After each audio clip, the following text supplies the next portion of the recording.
బాబుగారి మరో అవినీతి భాగోతం ఎట్టకేలకు కొలిక్కి. తెలుగుదేశం పార్టీ అధినేత చంద్రబాబు నాయుడు అవినీతి చిట్టా విప్పితే ఆ కంపు భరించడం ఎవరి వల్ల కాదు అనేది నగ్న సత్యం. ఒకటి కాదు, రెండు కాదు, అనేక విధాలుగా తప్పులు చేసి తప్పించుకొని తిరగడం బాబుకే చెల్లింది. తన అనుచర వర్గానికి లాభం చేకూర్చడానికి చంద్రబాబు ఎంతలా తాపత్రయపడతారో ప్రభుత్వ ఆస్తులను అప్పనంగా మాయం చేయడానికి కూడా అంతే తొందరపడతారని మరోసారి రుజువైంది.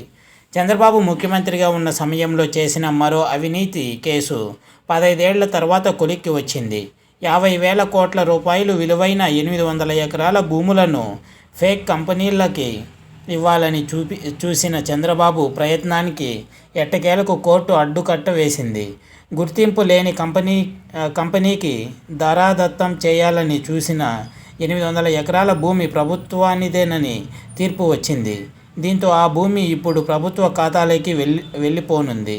2003లో ఉమ్మడి ఆంధ్రప్రదేశ్ రాష్ట్రానికి చంద్రబాబు నాయుడు ముఖ్యమంత్రిగా ఉన్న సమయంలో ఐఎంజీ భారత్కు 50,000 చొప్పున 800 ఎకరాలు కేటాయించారు. ఐఎంజీ భారత్ అనే కంపెనీ 2003 ఆగస్టు 5న రిజిస్టర్ చేయగా దానికి అహోబలరావు అలియాస్ బిల్లీరావు అధినేతగా ఉన్నారు. క్రీడా మైదానాలు కట్టి 2020 ఒలింపిక్స్ కోసం క్రీడాకారులను సిద్ధం చేస్తామంటూ ప్రచారం చేసి ప్రారంభించిన 4 రోజులకే ఉమ్మడి ఏపీ ప్రభుత్వంతో ఒప్పందం కుదుర్చుకున్నది ఆ కంపెనీ. ఆ తర్వాత 2004లో కాంగ్రెస్ ప్రభుత్వం ఏర్పడగా వైఎస్ రాజశేఖర రెడ్డి ముఖ్యమంత్రి అయ్యారు. ఆ భూముల కేటాయింపులను రద్దు చేస్తూ వైఎస్ సర్కారు ఆనాడు ఉత్తర్వులను జారీ చేయగా హైకోర్టు కూడా వాటిని సమర్థించింది. రంగారెడ్డి జిల్లా షేర్లింగంపల్లి మండలం గచ్చిబౌలిలో సెంట్రల్ యూనివర్సిటీకి చెందిన 400 ఎకరాలు, సరూర్ నగర్ మండలం మామిడిపల్లిలో విమానాశ్రయానికి అత్యంత చేరువలో 450 ఎకరాలను ఈ ఫేక్ కంపెనీకి కేటాయించింది చంద్రబాబు సర్కారు.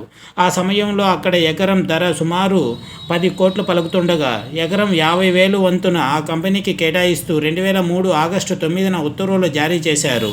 ఉమ్మడి రాష్ట్రంలో టీడీపీ ప్రభుత్వం కూలిపోయి 2004లో వైఎస్ఆర్ అధికారంలోకి రాగానే ఐఎంజీకి కేటాయించిన భూమికి తిరిగి స్వాధీనం చేసుకుంది. ఎలాంటి అనుభవం లేని సంస్థకు ఎలా అప్పగిస్తారంటూ చంద్రబాబు నిర్ణయాన్ని తీవ్రంగా వ్యతిరేకించింది. అయితే భూ కేటాయింపు రద్దును సవాల్ చేస్తూ సదరు ఐఎంజీ భారత్ సంస్థ హైకోర్టును ఆశ్రయించింది. అప్పటి నుంచి ఈ కేసు స్టేటస్ కోలో ఉండిపోయింది. సుదీర్ఘ వాదోపవాదాల తర్వాత వైఎస్ రాజశేఖర రెడ్డి ప్రభుత్వ నిర్ణయాన్ని హైకోర్టు సమర్థిస్తూ ఉత్తర్వులు జారీ చేసింది. ఇప్పుడు ఆ భూములు సర్కారువే అని హైకోర్టు స్పష్టం చేసింది. 2006 నుంచి నడుస్తున్న ఈ కేసు ఎట్టకేలకు కొలిక్కి రావడంతో 1000 కోట్ల భూమి ఇప్పుడు ప్రభుత్వ పరిధిలోకి వచ్చేసింది. ఇదే వ్యూవర్స్, చంద్రబాబు చేసిన అవినీతిలో ఇదొక విధమైన కొత్త అవినీతి అన్నమాట.